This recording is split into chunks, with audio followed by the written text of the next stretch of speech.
What do these have to do with He-Man? What?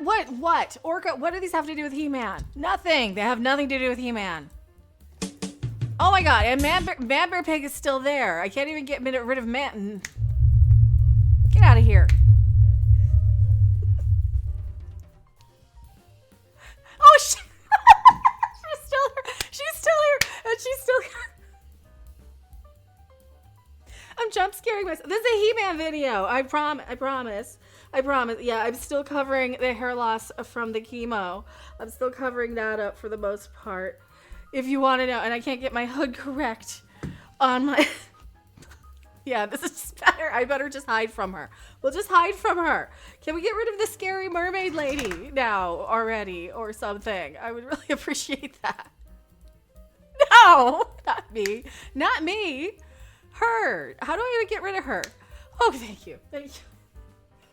Oh, that's not better. That's not better. That's bad news. That's bad news. Our version is quite different. New He-Man actor teases.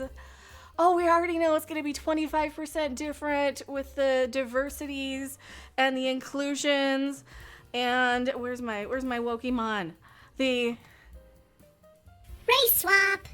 Of which one? Man-at-Arms, Antila, both of them, because 25% different. Let's face it, it's probably more to do with the.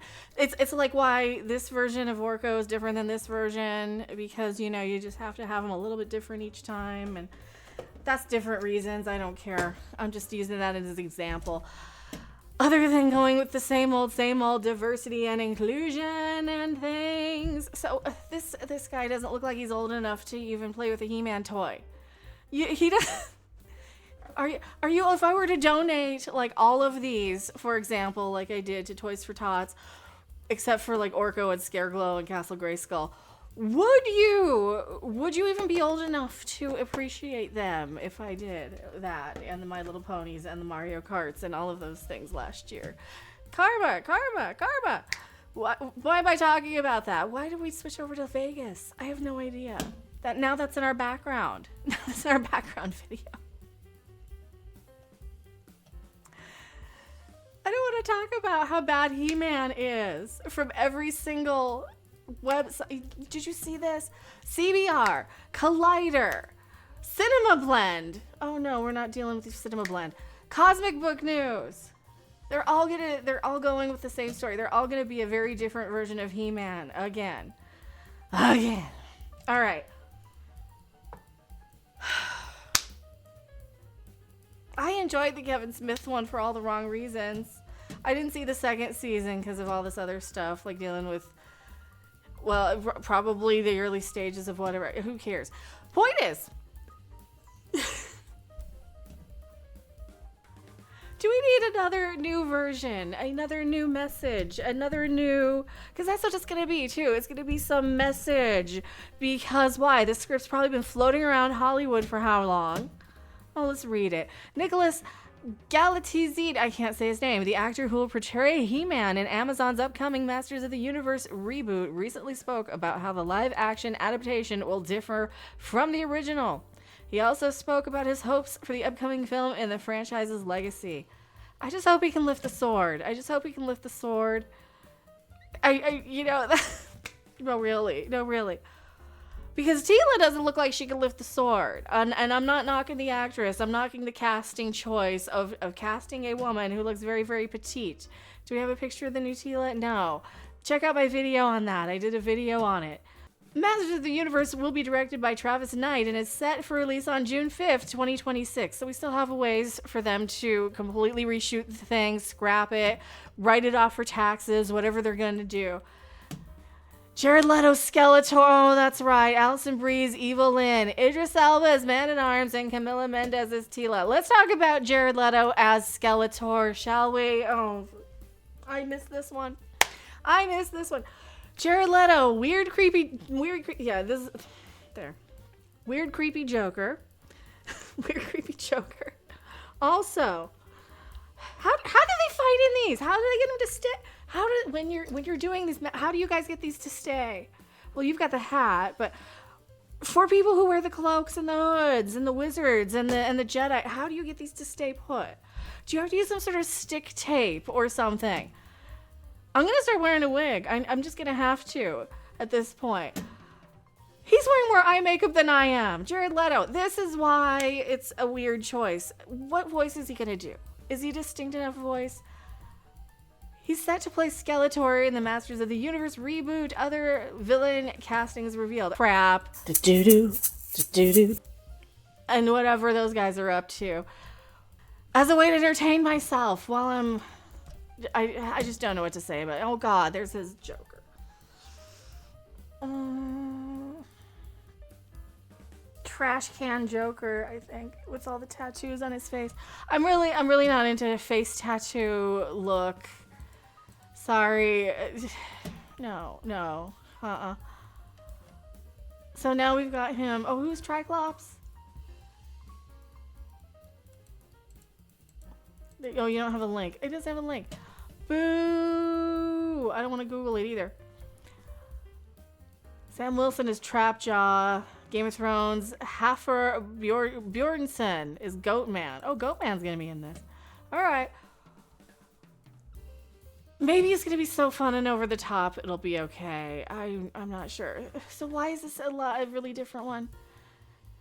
All right. The actor revealed he's been binge watching the old Masters of the Universe cartoon in preparation for the role, but he admitted that the upcoming movie will be quite different in its approach. Look what I say is our version is quite different from the original animation. Yeah, which we all agree is camp within its own right and works so well for the time. All right.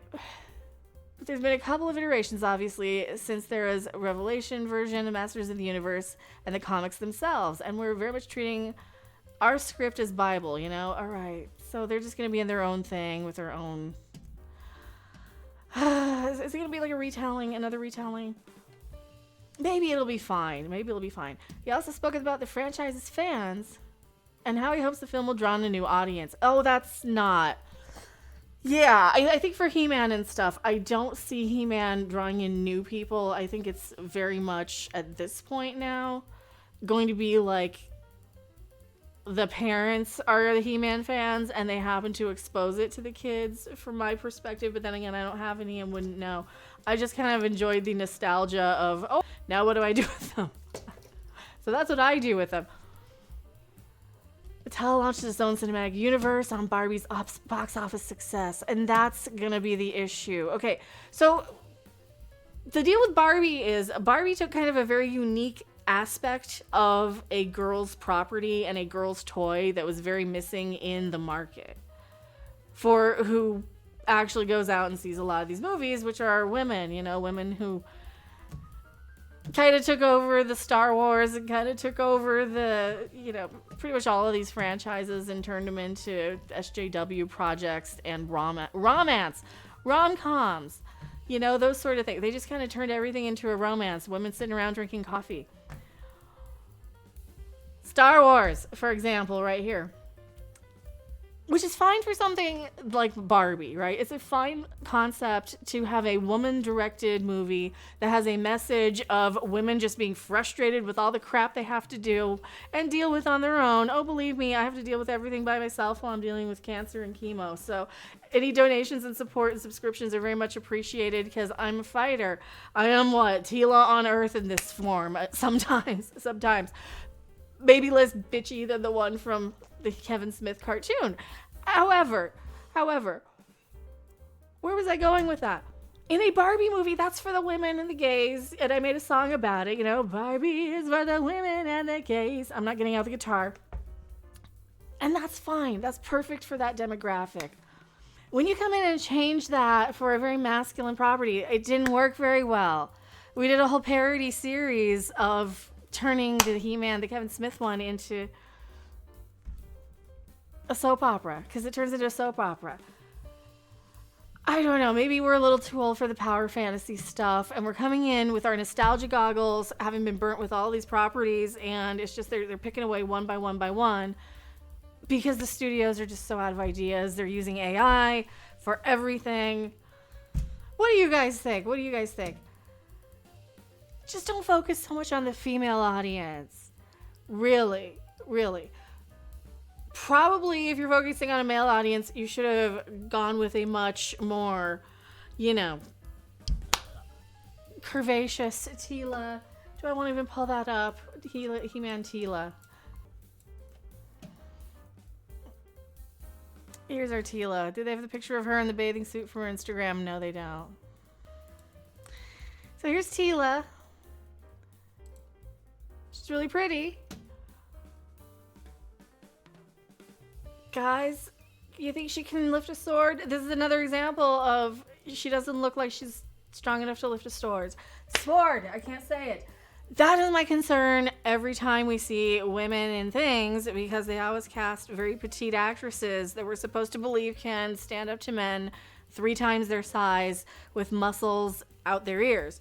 So that's my only concern with this. I am Mecha.